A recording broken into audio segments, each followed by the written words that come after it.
Good evening, everyone. Thank you for joining us in this virtual space for St. Thomas More College's 32nd Annual Michael Keenan Memorial Lecture. My name is Tammy March. I'm a faculty member in the psychology department at STM, and I'm currently serving as STM's dean. As I speak to you from my office at the college this evening, I'd like to acknowledge that I, along with many of you, are on Treaty 6 territory and homeland of the Métis. Some of you are joining us from other traditional territories and Métis homelands. As we continue our work on reconciliation, I would like to acknowledge, respect, and reaffirm our relationship with our First Nations and Métis ancestors, and to all the Indigenous peoples in Canada who have given us the privilege of using these lands. I wish everyone safe, fruitful, and respectful encounters in these territories and homelands. The Keenan Lecture is STM's signature academic event. Although we were really hoping to be able to hold this lecture in person at the college this year, we're still very happy to be able to do so remotely, given that we weren't able to hold it at all last year. This lecture commemorates and celebrates the life of Dr. Michael Keenan, who was born in 1937 and died in 1986. Mike completed his master's degree in psychology at Assumption University in Windsor, Ontario, after which he worked for the Ontario government for a year assisting patients at the psychiatric hospital in St. Thomas. I don't think so. Okay. Mike then taught developmental psychology for 2 years at King's College, now King's University College, which is affiliated with the University of Western Ontario. Mike first came to STM on the invitation of Father Peter Swan in 1965, who was serving as the principal of STM at that time. Father Swan had been at Assumption University a few years earlier as its registrar, which is how he knew Mike. However, after 2 years at STM, Mike, his wife Pat, and their young family went back to Ontario so that he could pursue his doctoral studies in psychology at the University of Waterloo. He taught sessionally as a graduate student in developmental psychology while he finished his graduate work. When he finished his PhD, he came back to STM. That was in 1971. In addition to teaching courses in developmental psychology, he served as head of the department and within 4 years was appointed as the dean, the first dean of STM. He served in that role from 1975 to 1985. Pat, along with their 3 children, as well as some grandchildren, as well as one of their 3 children and some of their grandchildren, have remained in Saskatoon, and they have become a part of the life of the college. We're fortunate to have Pat, as well as Mike and Pat's son, Terry, and their daughter, Kate, joining us online this evening, along with one of their grandchildren, Nadia. Thank you very much for being here. To commemorate Mike's close bond with STM, Pat, Mike's twin brother, Robert, and the Keenan family have established this annual lecture. And we have been privileged to listen to leading intellectuals and leaders from various fields since the first lecture in 1987. Through all these years, this lecture has become a celebration not only of Mike Keenan's service and dedication to our college, but also of the Keenan family's commitment to what our college stands for, an intellectual synthesis of faith and reason. It has been the mission of this lecture to invite scholars to give presentations that explore this relationship. In that sense, Pat and her family have remained an essential part of the STM family and its mission. For that, we are very grateful, Pat, and I was happy to hear from you this morning that you received a small token of our appreciation to you and your family. Thanks again, Pat and the Keenan family. Dr. Jennifer Briere, who is a faculty member in STM's psychology department, will now introduce our 32nd Michael Keenan Memorial Lecturer. Jen. Thank you. Thank you, Dr. March. It is my honor and privilege to introduce Mr. Trevor Herriot, a distinguished St. Thomas More alumnus since 2018. A naturalist, grassland conservationist, and social justice activist. Trevor and his wife, Karen, live in Regina, but spend much of their time on a piece of aspen parkland prairie east of the city. Trevor is a renowned author of 6 award-winning books, including Grass, Sky, Song, and the national bestseller River in a Dry Land. His latest 2017 book, Islands of Grass, with photographer Branimir Jetvai, is a call to action to protect our rapidly disappearing prairie grasslands. Trevor has published essays and articles in the Globe and Mail, Brick, Border Crossings, Canadian Geographic, and several anthologies. He's written 2 radio documentaries for CBC Ideas and appears regularly on CBC Radio Saskatchewan's Birdline. He's been featured in several documentaries, including Grasslands, A Hidden Wilderness, which appeared on Nature of Things. Trevor's also been recognized by the public and his peers with a variety of awards and accolades for his writing. Let me list a few. The Drainey Taylor Biography Prize, the Canadian Booksellers Association's Libris Award for Best First-Time Author, the Saskatchewan Book of the Year Award, and the Regina Book Award. His work has been shortlisted for the Governor General's Literacy Award for Nonfiction, not once, but twice, a finalist for the Hilary Weston's Writers' Trust Prize for Nonfiction, and International Prize for Writing in Nonfiction. In 2017, he was awarded the Cheryl and Henry Kloppenberg Award for Literary Excellence, which honors a Saskatchewan writer who has written a substantial body of acclaimed literary work. Trevor's also working towards reconciliation and decolonization. He's a member of the KAIROS Prairies North Decolonization Group, which is a small working group that collaborates with faith groups and Indigenous people to advance conversations around decolonization. Welcome, Trevor. We thank you for your time this evening and look forward to your presentation. With that, I will kindly turn the camera and our attention over to you. Thanks very much, Jennifer. It's a great honor to have been asked to deliver the Keenan Lecture, a tradition that has, had so many great speakers like Eric McLuhan, Michael Higgins, Guy Vanderhaeg, and so many others. And it's a privilege to be able to address faculty and staff of St. Thomas More, of course, alumni, and to hear that the Pat Keenan family are also with us this evening. So when I came to STM back in the fall of 1976, I was 17 years old, and I was a very immature 17-year-old, I think, when I think back on it. I didn't take advantage of the student opportunities at the college the way I should have and could have, I don't think. In fact, the main thing I did was come to the student lounge just as a place to kind of hide out and make sense of some of the lectures that I've been hearing in the morning. I was a place I sat down and I ate my little sandwiches and then recovered to get back to school in the afternoon. But I did take a couple of classes. A lot of you will remember dear old Father Bistio and his wonderful philosophy classes. I took 2 from Father Bistio and I really enjoyed them. I still think of him today and some of his philosophy, some of his way of interpreting modern philosophies, existentialism, and so on, and the history of ideas, and to make sense of it as a young academic who, again, was very, very young and influenceable, I guess, with all the other ideas that were coming at me at college at the time. It was good to be grounded in those classes at STM. So tonight, I'm just hearing outside the door right now, fireworks, because it is a new moon that is shining above us all, above the earth. It's November, and that means it's the Hindu Festival of Lights, Diwali, right? Celebrated especially by Hindu people, but also by Sikh and Buddhist people as well. It's a time to light a lamp in the darkness, to embrace the hope and goodness, that goodness and justice will prevail.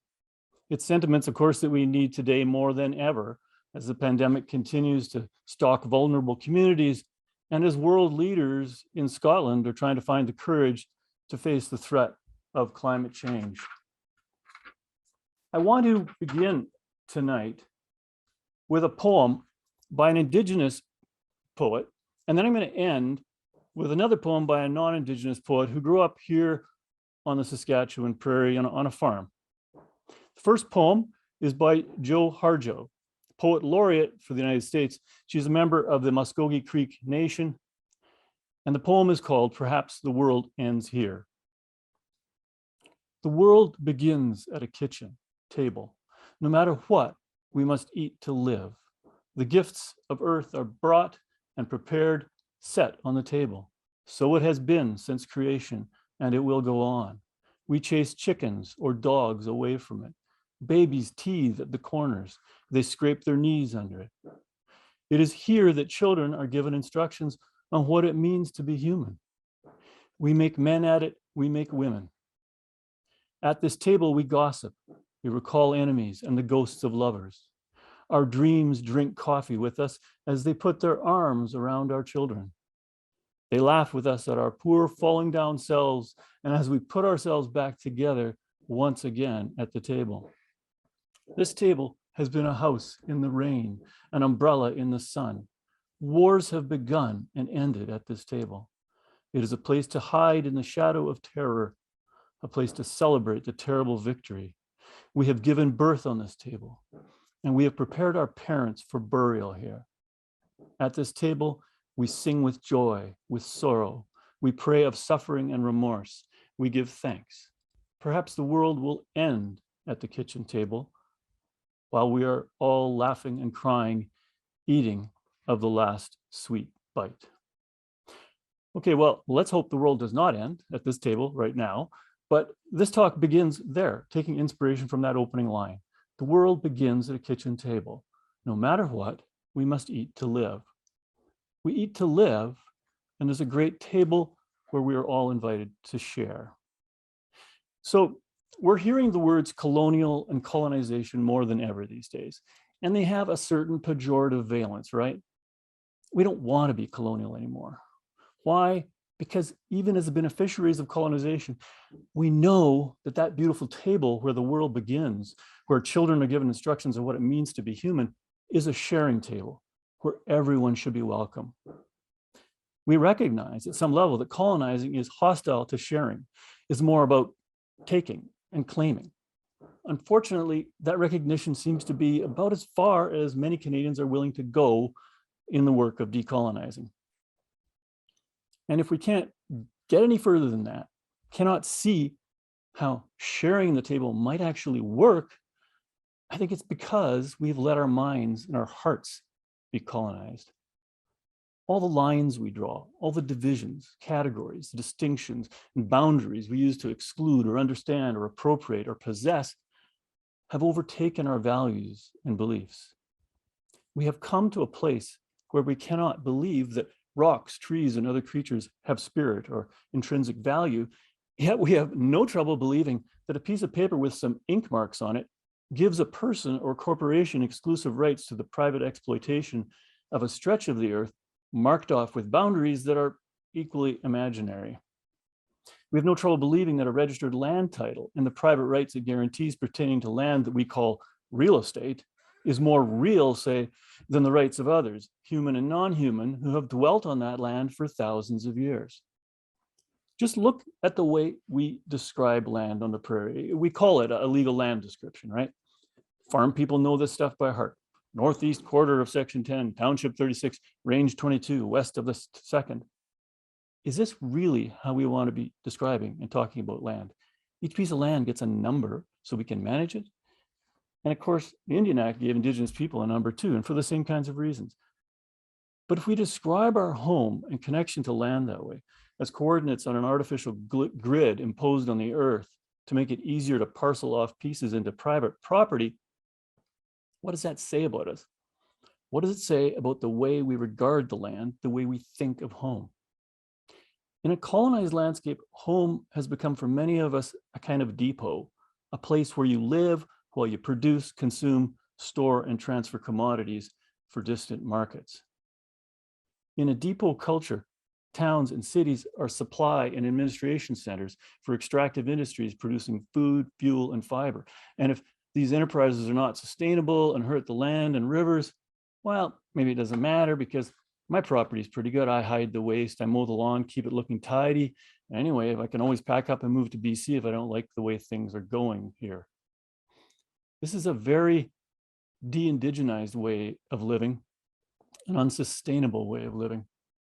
We've been trying very hard to de-indigenize the people who have deeper roots in the land here, who see the prairie, forests, and rivers as communities to which they belong, and not merely as depots for commodities. And we've been using the same methods that probably de-indigenized us a long time ago. Remove the people from the land, enclose and privatize the commons, replace local embedded in the land economies with market economies based on global trade, and establish education systems that teach young people that all of this is normal, even superior, civilized. We know the bad news that comes out of this. It's in our media every day. young people dying on reserves in inner city slums, homelessness, addiction, disease, dependence on government's programs and assistance, violence. But the beautiful good news is that they've resisted being de-indigenized. They've resisted assimilation. It hasn't really worked.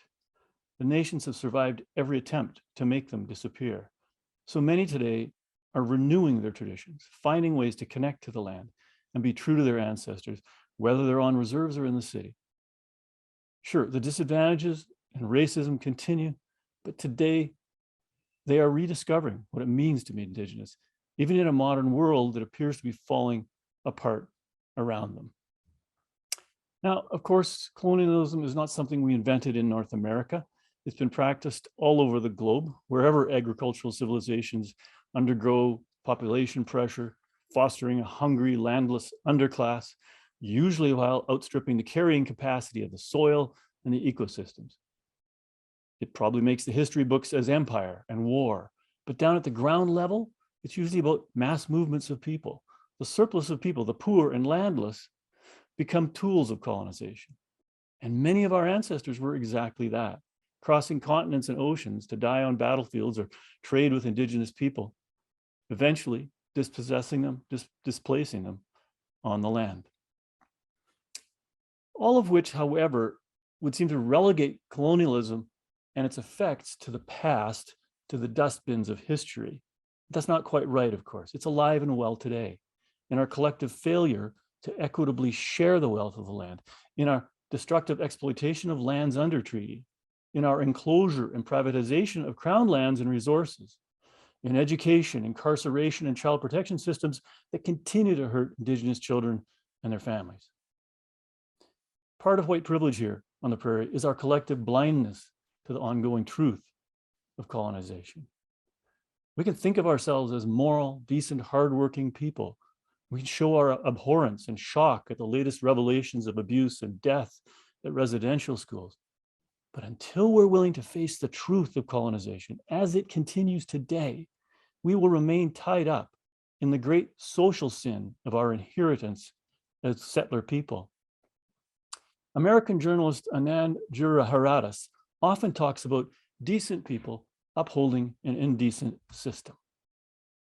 And I think that describes a lot of the colonized world, that we were all, in a sense, trapped in an indecent system, and it continues today, where the colonizers once were deluded by their mission of bringing Christianity and the market economy to the unmapped world. Now the mission is filled with neoliberal lies about how capitalism is going to solve climate change, everything else, bring health and well-being to everyone. The only way we can recognize it and see the trap we're living in is to step outside our privilege and look at things from the perspective of those who have been hurt most by it, those dispossessed of their cultures and land and languages. And I think that is starting to happen. While colonization comes with its own special cataracts, blinding us to our privilege and white supremacy, more and more people are seeing that the extractive colonial mindset and everything it does to community, to land, to water, air, and human health is hurting all of us, body and soul. Things like pandemics, climate change, biodiversity collapse, and the anxieties and addictions that we develop in response to all of these always hit Indigenous people and people of color first and hardest, but sooner or later, these things come to those at the other end of the table too.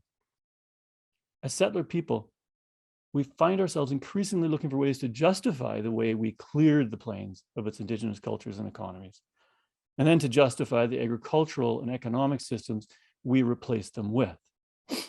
Climate change and all the talk of truth and reconciliation is making that harder to manage all the time, but you still hear this same old rhetoric. We feed the world. Without our agriculture, potash, and oil, the world would starve. Well, that myth has never been true, but it is less true now than ever. In a recent article in Scientific American, Raj Patel, who's a member of the International Panel of Experts on Sustainable Food Systems, wrote that over the past decade, food production has generally outstripped demand. There is more food per person than there ever was. But because of global and regional inequalities exacerbated by the recent pandemic, levels of hunger are higher now than in 2010. In other words, more food has been accompanied by more hunger. People are deprived of food, he says, not because it is scarce, but because they lack the power to access it. Patel goes on to explain that this system of artificial scarcity amidst abundance is the legacy of colonization. It's happening to indigenous people wherever colonization has removed local economies and replaced them with market economies based on the export of resources and the concentration of wealth.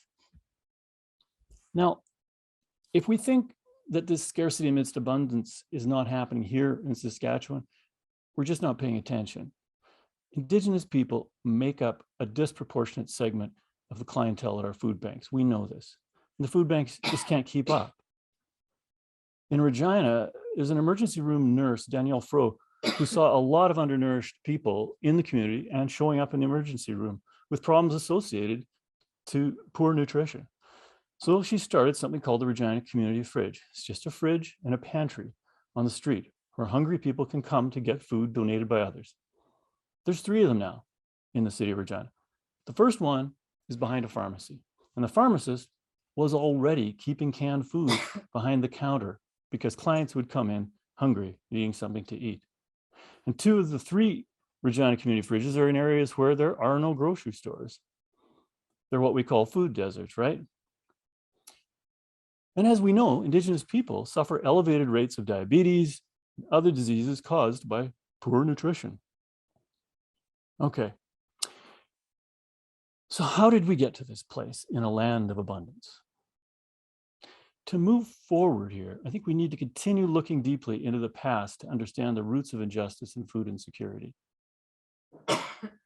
And there's some good Catholic social teaching on this for those of us who want to know what the church has to say on this kind of thing. Why we need to acknowledge our past. Here's a quote. Whenever the truth has been suppressed by governments and their agencies, or even by Christian communities, the wrongs done to the Indigenous peoples need to be honestly acknowledged. The past cannot be undone, but honest recognition of past injustices can lead to measures and attitudes which will help to rectify the damaging effects for both the Indigenous community and the wider society. The Church expresses deep regret and asks forgiveness where her children have been or still are party to these wrongs. Aware of the shameful injustices done to Indigenous peoples, the Synod Fathers apologize unreservedly for the part played in these by members of the Church, especially where children were forcibly separated from their families. Well, who wrote that? It was a pope, not a particularly progressive pope. This was Pope John Paul II, writing in Ecclesia in Oceana. So what of our past here, though, on the plains? In recent years, we've been made aware of how the bison were intentionally exterminated and how then First Nations, compelled by starvation, often were forced onto small reserves. All of this seemingly happening in the 1870s and 80s. After that, there's the Indian Act, residential schools, pass law, prohibitions against cultural practice, and so on, all contributing to the attempted genocide of Indigenous people. But the stage for all that was set much earlier, reaching back into the late 18th century at least. And it has much to do with food and injustice at the table. Before going into some detail on that history, I want to read you a passage from Charles Eisenstein's book, The Ascent of Humanity, speaking to how colonial systems, the money and debt-based consumer economy, destroy more sustainable cultures and systems. To introduce consumerism to a previously isolated culture, it is first necessary, he says, to destroy its sense of identity. Here's how. Disrupt its networks of reciprocity by introducing consumer items from the outside. Erode its self-esteem with glamorous images of the West. Demean its mythologies through missionary work and scientific education. Dismantle its traditional ways of transmitting local knowledge by introducing schooling with outside curricula. Destroy its language by providing that schooling in English or another national or world language. Truncate its ties to the land by importing cheap food to make local agriculture uneconomic. Then, he says, you will have created a people hungry for just the right sneaker. I was recently reading a book called Pemmican Empire, written by University of Calgary historian George Colpitts. In the book, Colpitts argues that in this part of the world, in the Saskatchewan River Basin, the Qu'Appelle and Assiniboine River Basins, that the Hudson Bay Company and other trading companies exploited the existing gift economies of the Nahio, Anishinaabe, and Nakota peoples, ultimately destroying them and replacing them with extractive economic systems. Indigenous gift economies, in which you would give away surplus in moments of abundance, confident that recipients would also aid you in the future, became, for traders, for the Hudson Bay Company and other traders, a way for them to skim off enormous surpluses for export and private offshore profit. So they were able to turn the logic of indigenous food systems on their head.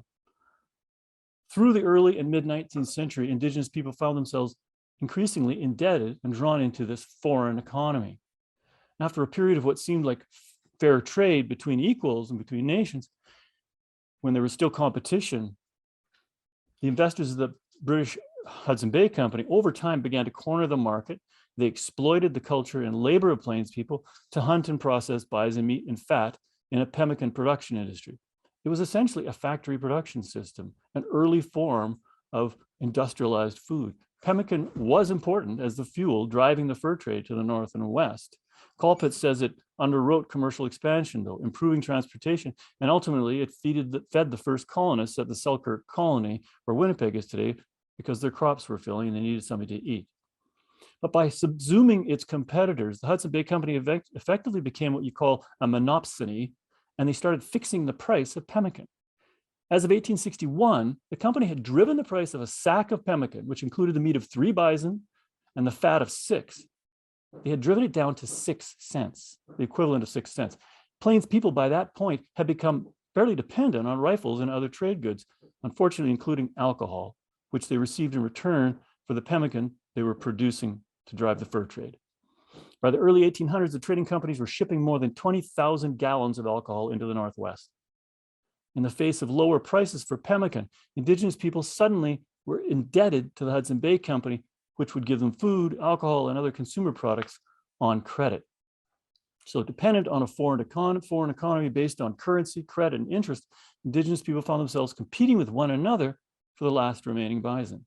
They had little choice other than to kill and process even more of them. The Métis in particular switched to massive summer hunts where the pregnant bison were killed, in turn driving the population declines that seemed to lead to even more intensive hunting. Now, does this sound familiar? It should. Industrialized food that depletes the environment, that best serves the interests of multinational corporation, that traps the laboring class in a system that pits private interest against community values, a system where local product is displaced from site and community of origin, produced for distant audiences and external profits. It's the same model we see in modern agriculture today with the same results. Decent people trapped in an indecent system. In this way, it took only a few generations to replace the gift economies and self-sufficient food systems of Indigenous peoples with an extractive market economy based on indebtedness, private interest, instead of mutual interest. In some Indigenous cultures, it is still said that you save your food in the stomach of your brother. We hear stories even today of a hunter who comes home with a moose or elk meat in the back of the pickup and distributes packages of meat around the community. And the West Coast potlatch tradition, which Canada outlawed, was a ceremonial expression of a gift economy. Leadership and status would come from rituals of sharing wealth to foster goodwill and community and sharing resources. Wealth was never hoarded. It was simply passed on to those in need.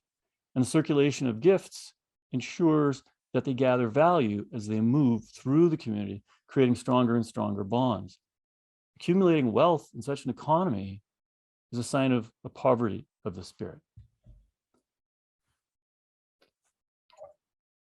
Okay, so what about farther back in the history of colonization? Back to the place and time before capitalism got hold of us, making us into colonizers, because that seems to be the historic process. The colonized in turn become colonizers, passing on the social infection of exploitation, debt, injustice, and hunger. Simone Weil talked about the European disease of rootlessness. She said, whoever is uprooted himself uproots others. Whoever is rooted himself doesn't uproot others. Well, if we look at our own history as Judeo-Christian people, I think we can see some of what we lost. and that it's possible to read parts of the Bible, at least, with an awareness of things like debt bondage, colonialism, and the need for an alternative gift economy. One place we will find it is in the Jewish tradition of what was called the Jubilee. A few weeks ago, I woke up in the middle of the night thinking about an old publication. It was a newsletter called The Ram's Horn. I knew that it had something to do with the Jubilee, but couldn't remember exactly what. Brewster Neen, who wrote the newsletter with his wife, Catherine, is a farmer and ecologically minded theologian, but really kind of a modern day Jeremiah, a voice in the wilderness of industrial agriculture. Anyway, I remember that its masthead had something to do with Jubilee. So I woke up in the morning, consulted Dr. Google, and discovered that the word Jubilee comes from the Hebrew Yobel, the ram's horn, which was blown to inaugurate the Jubilee year. So what is the Jubilee year? I think, first of all, I think we're living in a time when we're being called to atonement, when the ram's horn of the Jubilee is being sounded in the land by Indigenous people. And they're inviting all Canadians to something that is very much like the Jubilee as it is described in Leviticus. Here's how it's described there. You shall proclaim liberty throughout the land to all its inhabitants. This is Yahweh speaking here. It shall be a jubilee for you. You shall return, every one of you, to your property, and every one of you to your family. That 50th year shall be a jubilee for you. You shall not sow or reap the aftergrowth or harvest the unpruned vines, for it is a jubilee. It shall be holy to you. You shall eat only what the field itself produces. The land shall not be sold in perpetuity, for the land is mine. With me you are but aliens and tenants. Throughout the land that you hold, you shall provide for the redemption of the land. So every 50 years, the Israelites took a Jubilee year, a kind of economic reset, a year of restitution and restoration throughout the land. It was a time to cancel debts, to restore people to their families, to ancestral lands, to remind the wealthy and privileged that the earth is not theirs to possess and exploit, to slow down all of our reaping and sowing and gathering into barns, and instead to share the land with the poor and with all of God's creatures. It's such a wise thing, this Sabbath of Sabbaths, to remind ourselves every now and then that the land does not belong to us, and therefore we should come to the banquet table of creation more modestly and with a willingness to share with others, the human and more than human others who are also invited to the same banquet. So what about the New Testament, right? There we have Jesus doing his best at times to get the scribes and Pharisees to the table with the poor and the disprivileged, to get everyone to come to the feast. Now that structure sort of begs the question of who is missing in our lives today when we gather? How do we bring everyone to the table? For us today here in this part of the world, we're asking ourselves, how do we own up to and account for the injustices at the foundation of our privileges as non-Indigenous people? How do we set about the work of restoration and restitution? Let's take a look at a couple of those parables of the feast or banquet in Luke and Matthew. So in Matthew's gospel, Jesus is speaking to the Pharisees and religious leaders of the day, and he's chastising them with this parable where the privileged people are invited to a king's banquet, but they decline and they don't come. And this enrages the king. And instead he sends his servants out again, this time to invite people just off the street. There's some other details I won't go into there, but what is a banquet invitation? Well, it's to join in community, to set aside our private personal concerns for a bit of a time and become something more than our personal needs and desires. At its best, it can be an act of communal sharing, a celebration of abundance and creation that belongs to no one person, but to all creatures. It's worth noting that the ones who ignore the banquet invitation in the gospel parable are said to just go off, one to his field, another to his business. And then another one, receiving the invitation, actually kills the servant sent to invite him, which is strange, but that's what it is. So it's sometimes a bit confusing in the Matthew's version. I kind of like Luke's version a little better. I'll say something about it later. But I think the banquet or the feast image is a good one for us to keep in the backs of our minds as we think about the history of colonization and settlement here on the prairie and how we go forward. Because the feast or banquet is an important ceremony in almost all First Nations on the continent. At the earliest contact between First Nations peoples and our settler ancestors, we know that the newcomers were generously invited, often literally to a feast, to a banquet, but they were also figuratively invited to the banquet of the prairie world, where there was more than enough abundance for all to share. I'm told that that's how the nations regard the treaties today, as sacred covenants between host nations and the newcomers, overseen by the power of the pipe and the crown, not to surrender lands for private wealth gathering, but to find ways to share and care for the land together. But as we know, after the treaties were signed, the colonial powers instituted the Indian Act unilaterally, forced First Peoples onto reserves and residential schools, removing the wild bison, giving the most fertile land to newcomers piece by piece. Let's just back up again for a moment and think about what the land was like here before the treaties were signed. What was this banquet to which we were invited? And then how have we received the gifts of that banquet? Well, in the area that eventually became what we call Saskatchewan, there were at least 60 million acres of land south of the boreal forest with grassland, aspen parklands, wetlands, and rivers. Until government policy and overhunting killed off the bison herds, the Great Plains was kind of a North American Serengeti. Whooping cranes, eagles, trumpeter swans, bison, antelope, plains grizzly, wolves, birds everywhere. Great sweeping ranges of grassland. And those who signed the treaties agreeing to share the wealth of the prairie with newcomers were assured that they and their descendants would always be able to hunt and gather medicines and move through the prairie. No one mentioned that the land would soon be plowed up, turned upside down, and cut into parcels for the exclusive use of settlers. Today, we estimate we have somewhere less than 10 million acres of native grassland left, in mostly small pieces in various states of degradation. That means we're down to less than 20% of the natural cover south of the forest when the treaties were signed. A recent report from the World Wildlife Fund shows that Saskatchewan continues to lose native grasslands and wetlands at an alarming rate. In some areas, as much as 13% a year. The worst of any state or province on the Northern Great Plains, and places like around Saskatoon and the Aspen Parkland are sometimes the worst for losing natural cover, especially in these dry years, the ditching, draining, and the pushing of bush. In a mere 5 or 6 generations, we have squandered much of what we received at the banquet. A landscape that has lost more than 80% of its natural cover and wetlands is very vulnerable to flooding and drought, soil depletion, and it's going to be hard put to adapt to the effects of climate change as they come our way. The squandering continues today. This fall, the Saskatchewan government posted 44 more parcels of crown land, thousands of acres, to be auctioned off to the highest bidder.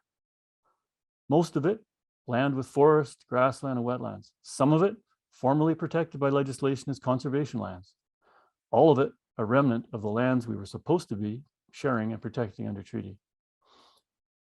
Reconciliation, atonement, is not just about making payments to residential schools, as important as that is. It's also about the land we're supposed to share and protect under treaty. It's about finally living up to the spirit of the treaties. There's nothing intrinsically wrong with private property. It is one way for land to be used and cared for responsibly, and sometimes it is. But it's not always working out that way. Mostly because we're missing that Jubilee or Sabbath awareness that you can accumulate too much private land and that the dispossessed and the landless need to be given their just share. We don't have any cultural or legal mechanisms in place that ensure that private rights to use land will foster economic justice in human communities and won't harm the long-term health of the land, of the water, soil, and wildlife that we all depend upon for our well-being. A culture that is encouraged to use private land to concentrate wealth into the hands of the few, excluding others, especially the original inhabitants, has long ago forgotten the message of the Jubilee and instead has converted the Lord's banquet, the gifts of the land, into a private country club. Residential schools removed culture and language from generations, taught First Peoples to hate their own heritage. But the reserve and land settlement process, giving most of the land under treaty to non-Indigenous people, removed the people and their land ethic from the prairie. And that removal is hurting all of us and will continue to hurt us until we begin to bring everyone back to the banquet table as equals and revisit what it means to live under treaty. We have become fond of saying we are all treaty people and mentioning that we're all on treaty territory when we gather, all of which is good as far as that goes. But we need to go the next step and say, okay, so we're treaty people. What does that mean? What do the treaties really mean? And what do we need to do to honor them? Well, I'm not going to try to give you a final answer to that because it's something that we need to discuss at that banquet table with everybody there. One person can't answer this question. We need to see what we can agree on. But I think I can tell you some of the things that it doesn't mean.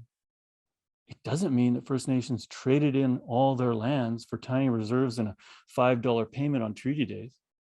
Our settler culture is founded on a lie that preserves privilege and injustice with the fiction that the great leaders who signed those treaties did so out of a desire to surrender the very rivers, forests, and prairies that had nurtured their ancestors' body and soul for thousands of years. In other words, to give up their only home. Well, who would do that? To believe treaties are a surrender of land is to assume Indigenous people can be duped and that our ancestors duped them.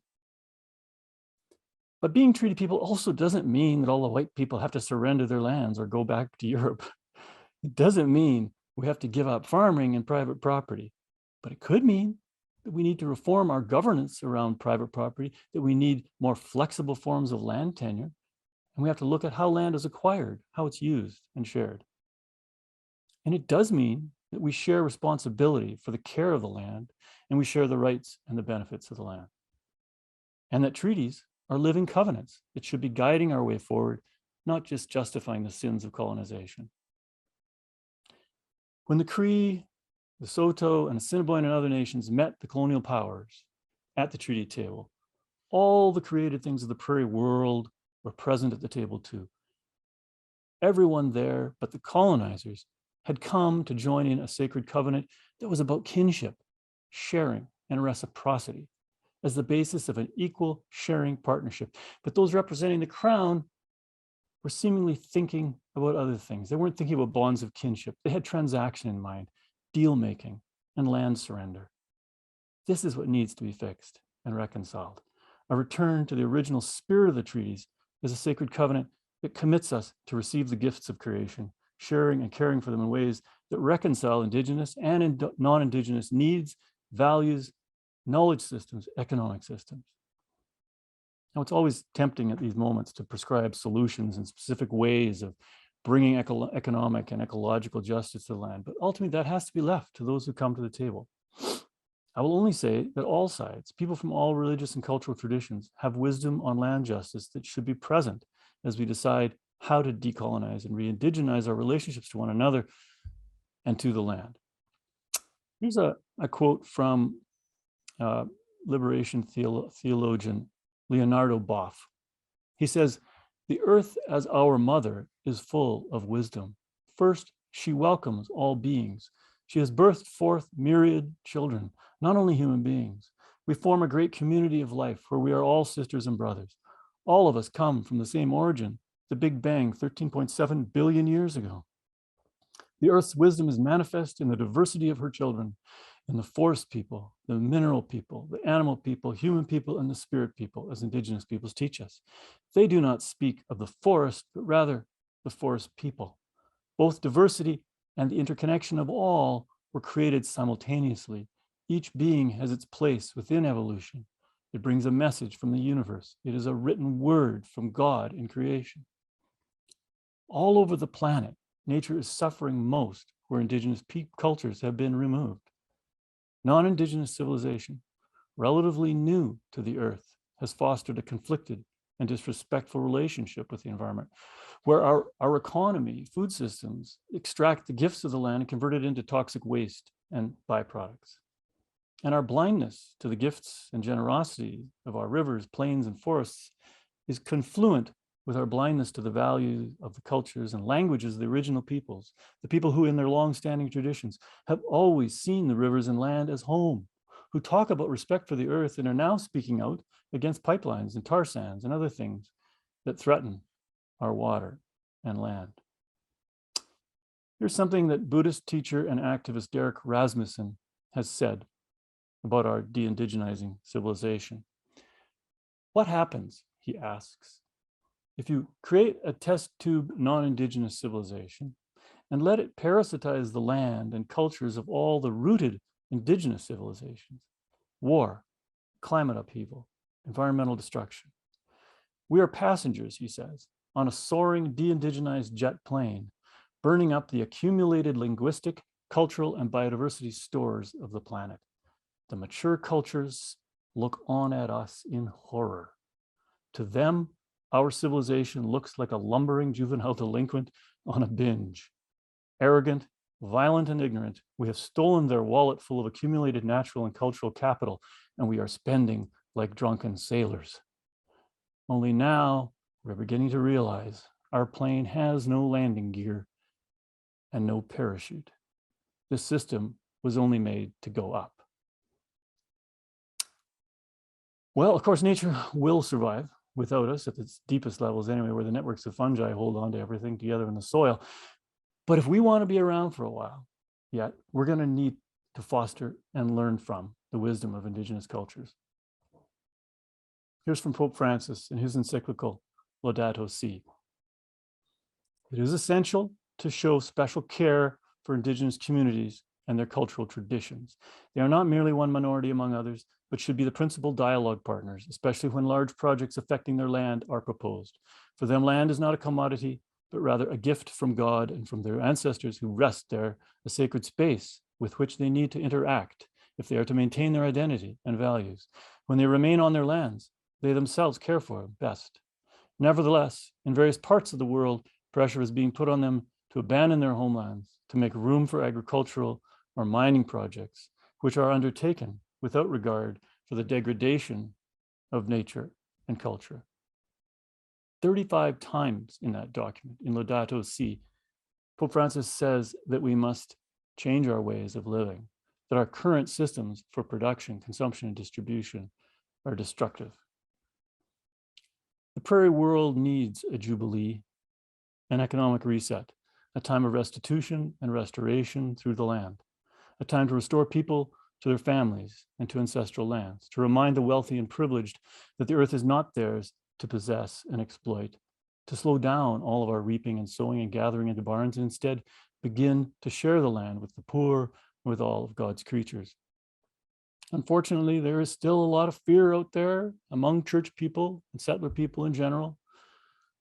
If we're all being invited to a new banquet, there are going to be those who will ignore the invitation, just as in Matthew's parable.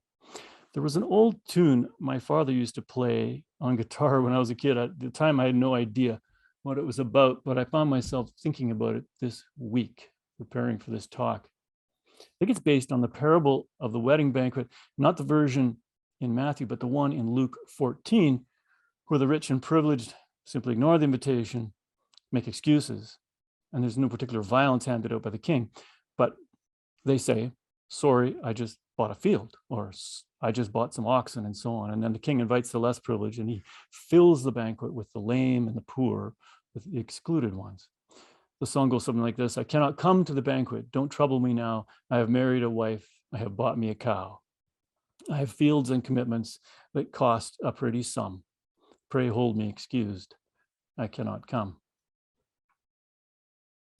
Well, a lot of us will perhaps want to be excused, too busy maintaining our privilege, our fields and commitments, but maybe that won't matter. The excluded ones, those who have had their lands and their languages and cultures taken away, they're going to be there. If we're brave enough to respond positively to the invitation, then how do we do that? Well, here's a little bit of a primer. It's not exhaustive by any means, but it's some tips for responding to the call for justice in the land.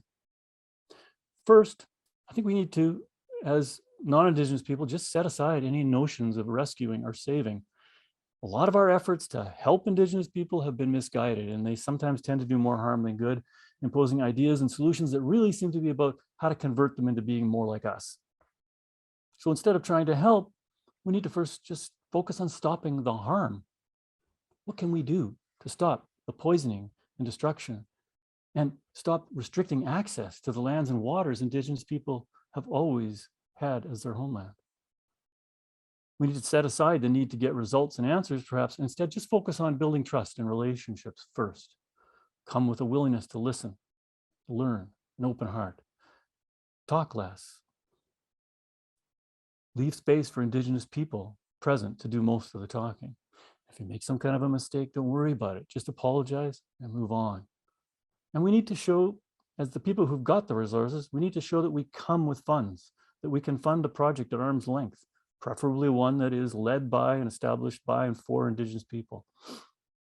And in every discussion of issues or plans that concern the public interest, social justice, anything like that, we need to look for ways to include Indigenous voices at the table as full partners. The Christian church was used to justify the colonization of land and its peoples. We know this. It must be strong allies now in the decolonization of land and the rebirth of its peoples. Now, none of this is easy to do. None of it can be done alone. We need to work with people inside and outside our churches, Indigenous and non-Indigenous. When I was a writer in residence in Campbell River, the Haig Brown House, I got to know a little bit about Roderick Haig Brown's wife, who had died long before. She had a beautiful library. And I think she was kind of a social justice Catholic. She had a book by Tom Ryan there called A Survival Guide for Ecumenically Minded Christians. I opened it up, and out fell an epigram written by Reinhold Niebuhr, who's the same theologian who wrote the Serenity Prayer. Some of you may be familiar with this one I'm going to read to you, but I think it's worth repeating in the light of the work we have ahead of us in Canada.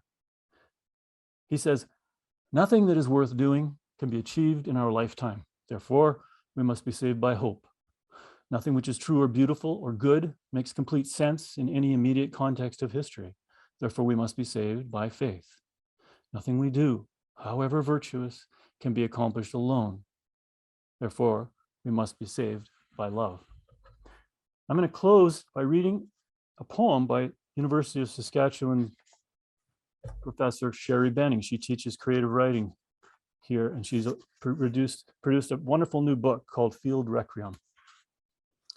This poem is called Northeast 10, 36, 22 west of the 2nd. Canola, pulse, cereal, flax, the field northwest of the yard site, past the shelter belt of unshaved evergreens. Caragana and buffalo beans growing through rusted machinery, grain cart and auger, pull-type swather circa 1984. Canola, pulse, cereal, flax, brushed nap of stubble, GPS-tracked factory-stamped seed rows, clots of soil, desiccated scabs, claw marks from the heavy harrow spreading last season's trash, straw, chaff, canola, pulse, cereal, flax, Roundup, anhydrous pneumonia, nitrogen gas, granular phosphorus, sulfur, potash, 120 pounds per acre of wheat seed, broadleaf herbicide, fungicide, insecticide, glyphosate-resistant ragweed, in low spots and sloughs, contagion of snow geese, their many-throated scream, a terrible forgetting. This is where the boy felt the animal's wet-eyed stare, coyote, fox, jackrabbit, badger. This is where he followed tracks, set snares in estrus scent and molt, scat, shed fur.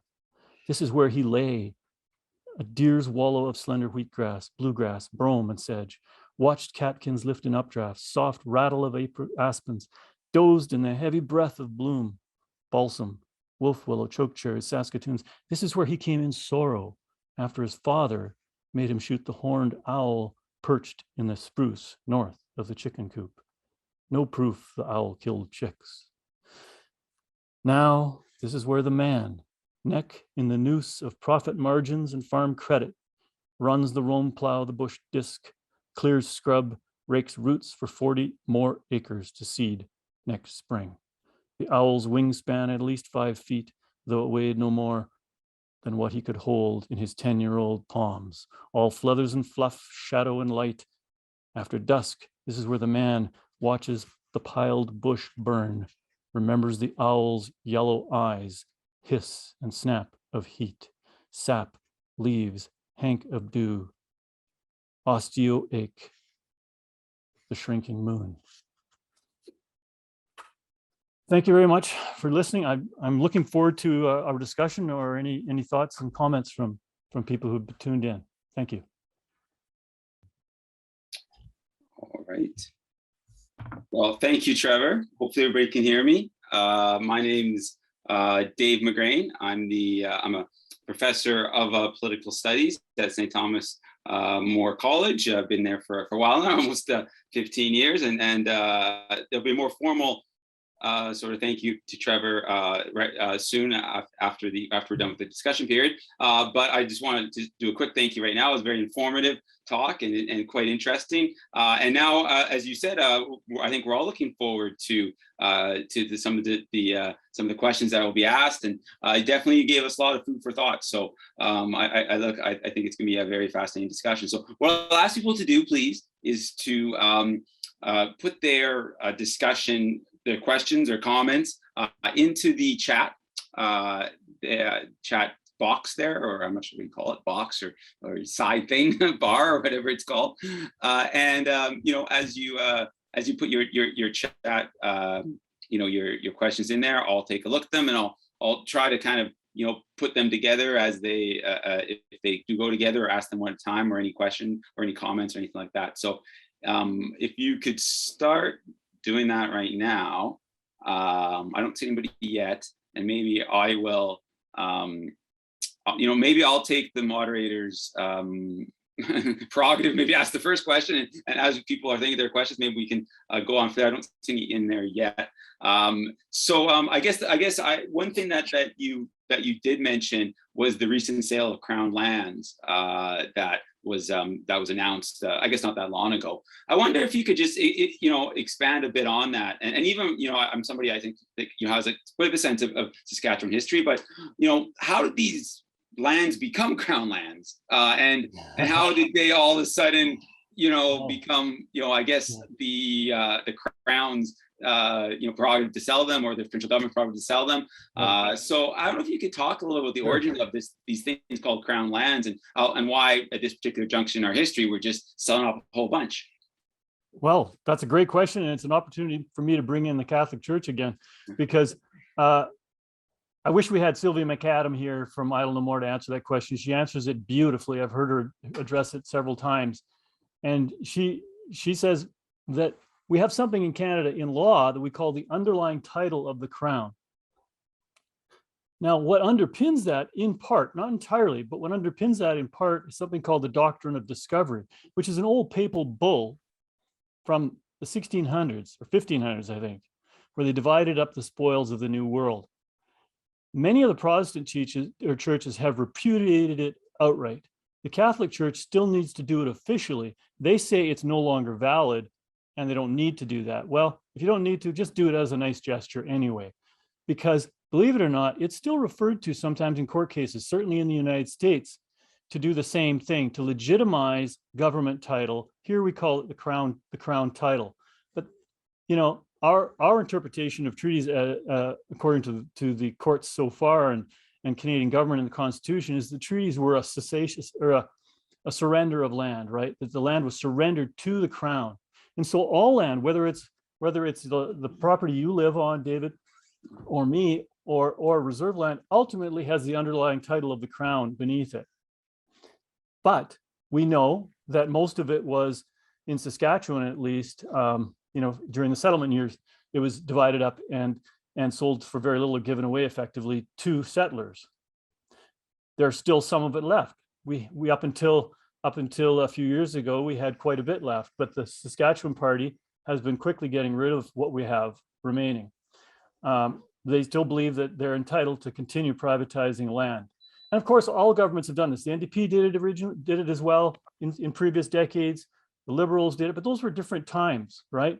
We know now that this is not going to fly. And as that amount of public land shrinks, of land that Indigenous people still have access to, at least in theory, if it's unoccupied, as that continues to shrink, it just becomes that more egregious to hear that we're continuing to sell it off and auctioning it off.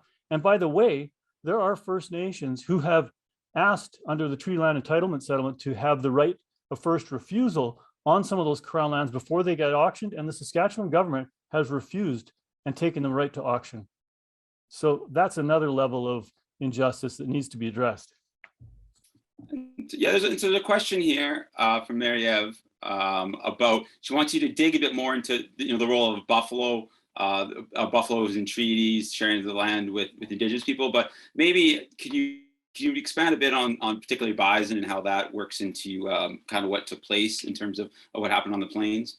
Mm-hmm. Well, The really good work on this was done by writers like James Daschuk with his book Clearing the Plains. Really connecting the dots between the almost intentional extermination of the bison. There's pretty good evidence that the United States government had plans to actually get rid of the bison because they believed that every time we got rid of a bison, you get rid of an indigenous person. In Canada, it was a little less overt, perhaps, but really the same effect. Government policy and the market economy we rolled out here, as I explained, made it pretty certain that eventually we were going to run out of that keystone species that really, the prairie continues to miss. I mean, native grassland grazed by cattle is kind of a substitute, but it's not the same as having bison, and we have so little native grassland left. So the loss of the bison was a huge factor in clearing the plains and preparing it for settlement. And the railroads coming through were another factor. And this is all, you can read about this in books like Daschuk's Clearing the Plains, but certainly the bison played a big role. Okay. Somebody was curious about the quotation from St. Francis that you had. Pope Francis. Pope Francis, yes. The questioner said St. Francis, but I think it was Pope Francis. Maybe St. Francis. Maybe he'll be a saint.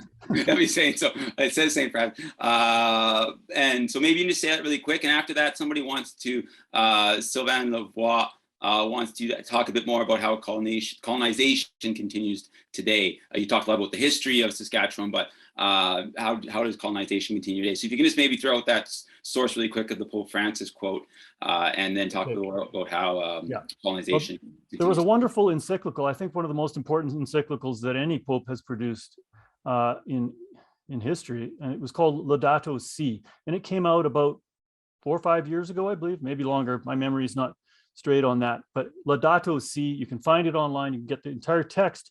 And an interesting side note, much of it was written by a Canadian who was very involved in scripting it. And it received a lot of attention at the time for being a very environmentally aware and aware of Indigenous people and all kinds of global injustice, lots about climate change in it and our consumer culture, all through the document. I recommend it definitely for people to read.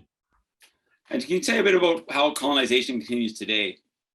Well, really, the Crown land issue is a big one, and I know there are First Nations right now thinking about that, trying to strategize and figure out what they're going to do to try to slow this or stop this process of continuing to sell Crown land. Because, and then we have things like these are subtle things, like the new trespass law from the provincial government can sound pretty good to their rural base of settler people who have experienced some rural crime for sure, but it makes it that much more difficult and that much less safe for Indigenous people to practice their treaty rights, to simply be out on the land, much less to be out hunting, fishing, or trapping, or gathering medicines. So there's all kinds of subtle ways like that. But the main way colonization continues is that we are not really seeing the nations as our equal partners as we were supposed to under treaty. They're treated as though they're wards of the state, that we have an entire Indigenous Affairs department that needs to take care of them and fund the programs. So until we can get to a place where we're more or less equal partners here on the land and we begin sharing resources, colonization is going to be a reality, an ongoing truth.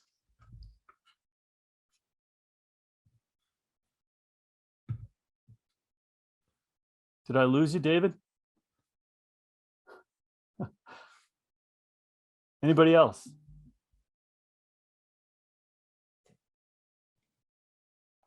I don't know if you can see the chat. I can't. Let me see if I can find it under view maybe. Looks here. like we lost Dave. Yeah.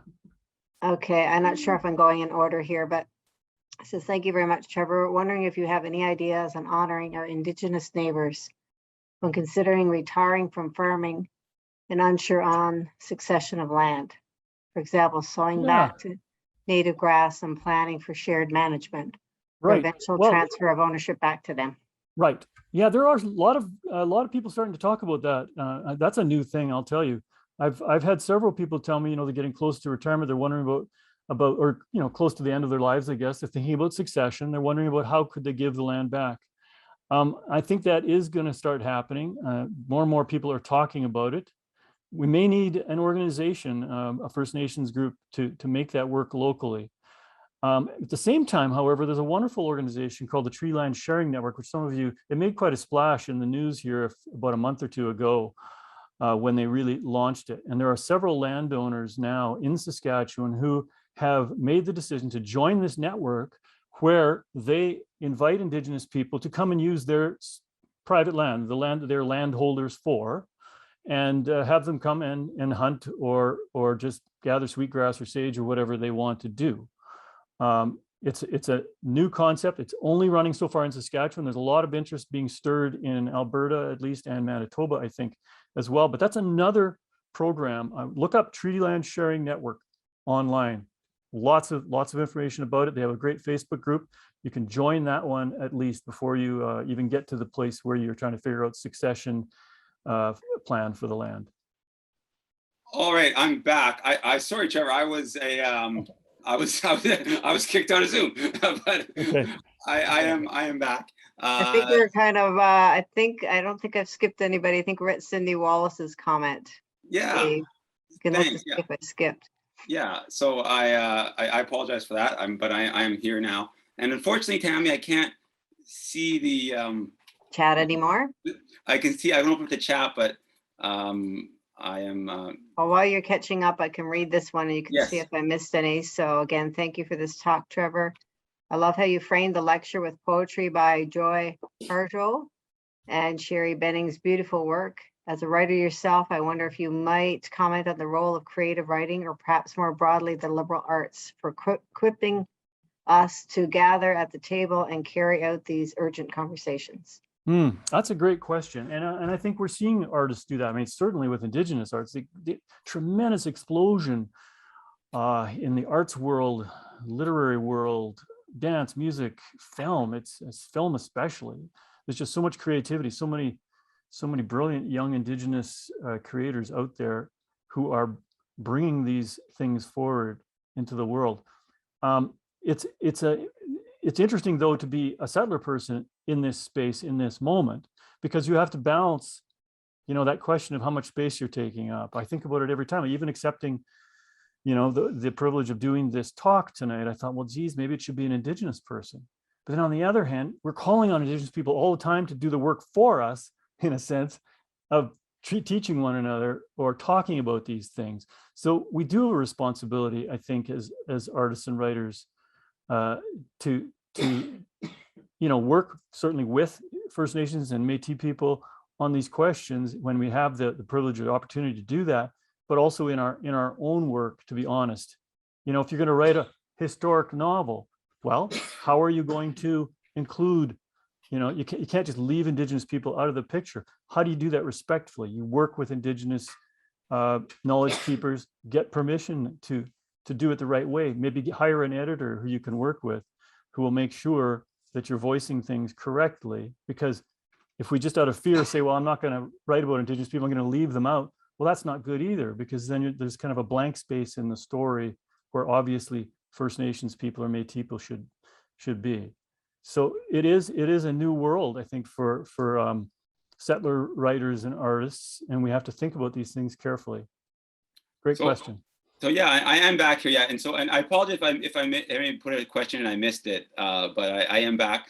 So Joan Poulain is asking about Spanish colonization, particularly sort of in South America, like Chile and Peru. Do you have any recommendations? Because that might be something that could be interesting as well, because we have a history of colonization here on the plains, but also in South America there could be some interesting parallels there. So any comment, or I guess any suggestions on where she could find something?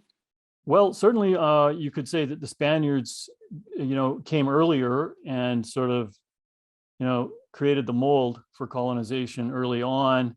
I remember in history class being taught that as English people from British tradition, we were much more civilized and not as bloodthirsty as the Spaniards or others. And over time, you have to wonder if that really matters too much, because if you look at South America, there are entire nations that are still very indigenous and are, like Bolivia, very much run by indigenous people. So sure, the Spanish may seem to, in some presentations of history, have seemed to be more violent than the approaches that happened here. But, you know, I just think we need to focus on what's here. If we are living on this land, I'm very much a bioregionalist and a person who thinks we have to focus on where we are, and we need to get connected to our own history and learn about where we live and its natural history and the other creatures that we share the place with.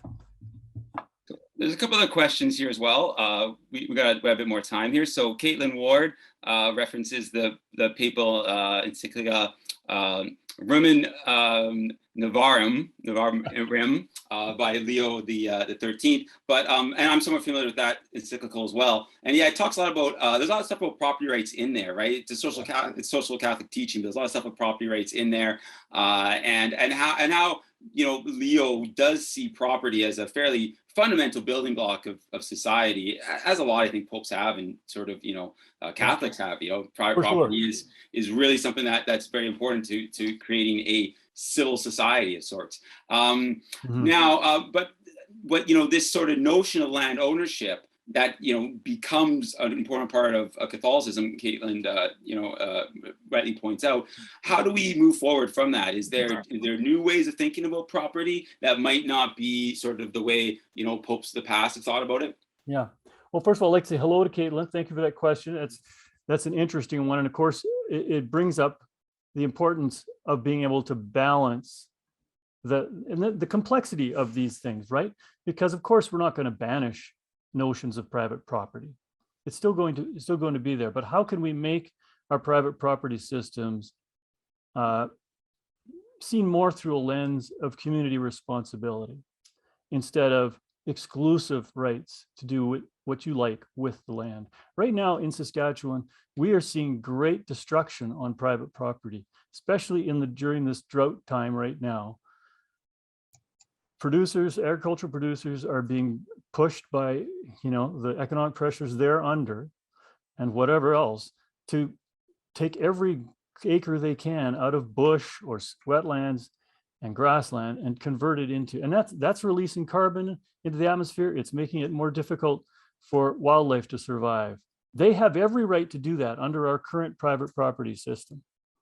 Now, government regulation is tempting and might seem like a solution, but I think we ultimately have to get to a place where culturally and in a community, we have ways of dealing with these issues so that people won't want to do those things. It won't be, you know, the desirable thing to do. So there's a change of heart that's going to be necessary. And yeah, we have to resolve these questions of private property versus the communal interest. But it doesn't have to be a binary. It's not either or. It's not either we become a Marxist communist state or we're capitalists running on exclusive private property. If you go back to parts of Europe, especially Eastern Europe, there were all kinds of subtle ways of common use of the land, right? And of sharing certain elements of the landscape, you know, villages with a hayfield behind it that they would find ways to share and administer intelligently, so there wasn't the tragedy of the commons, that it was managed properly for the common good. All the popes will tell us about the common good. We're hearing more and more about it all the time. So private property is fine, but it has to serve the common good as well as private interest. So I'll just remind people, we're almost coming to the end of the question period. So please throw in your comments into the chat there. I can see them now, and I apologize if I did miss out a question with some of the technical difficulties. So 2 or 3 people, Adeline and Rob, are kind of saying, you know, well, what should we do? What's give us a couple next steps. You identified a lot of problems. What's the kind of work that we should be doing as Catholics, as people that are concerned about social justice? What's your, you mentioned a little bit at the end, but maybe expand on that. What's some of your advice? Okay, well, we know there's a chance that, well, the church in Canada is trying to do some things to make up for its role in residential schools. That has to be dealt with in a just and fulsome way. our Archbishop here in Regina is doing his best to make that happen locally and even nationally.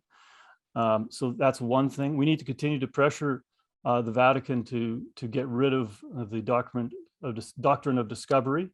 If you talk to Indigenous leaders, they will bring that up every time. If you say to them, what can the Catholic leadership do? They'll say, get rid of the doctrine of discovery because of its role in the underlying title of the crown. Then it's some of those things I was talking about. First, do no harm. We have to stop the damage that is happening in prairie landscapes. We have to address that as a community and not be afraid to work with agriculture producers. Our farmers are those decent people on the land. Many of them want to do the right thing. We got to be working with them. And in our north, the same thing. The way the north is managed, the push to develop more of the forestry for forestry, for mining, for peat production. All those things have to be dealt with Indigenous people and Indigenous values and knowledge systems at the table as equal partners. But for the church, yeah, I think it's those first things I mentioned: doctrine of discovery, truly dealing with the residential school legacy and the injustices there, and paying our fair share of that. So I got one last. This is the last call for questions. So I'll give you one last chance. But if not, no questions come up. Those will be the last question.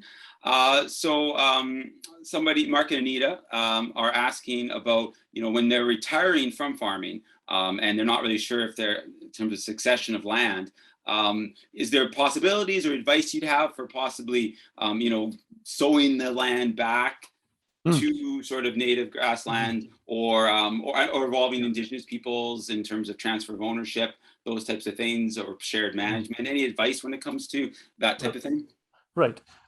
There are organizations now in Saskatchewan starting to work a lot more on grassland restoration. In particular, the Prairie Conservation Action Plan and the Native Plant Society of Saskatchewan hold a workshop every year, I believe, on grassland restoration, and the public are welcome to come to that. And one of the advantages of going there is you meet the people who are working in that area, and you find out, if it's possible, what you could do with your land and what it would cost, and the details of how to undertake that.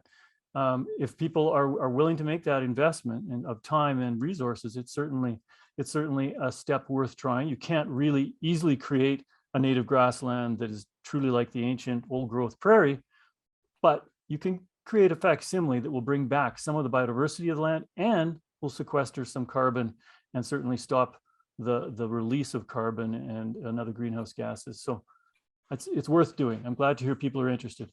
Okay. Sorry if that question was already asked. I was kicked out of Zoom there. So the last question goes to Jeff Nelson, who has an interesting question about climate change. So talking a bit about how climate change and how that's pressuring farming and large scale agriculture.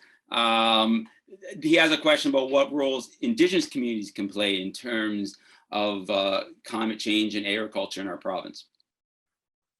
Well, I can't really speak on behalf of Indigenous people, right? But I know I have heard of Indigenous people who are very interested in climate change. Certainly provincially and nationally, there's a climate action group that is run by Indigenous people in Canada. And there are more Indigenous farmers in this province than many people realize.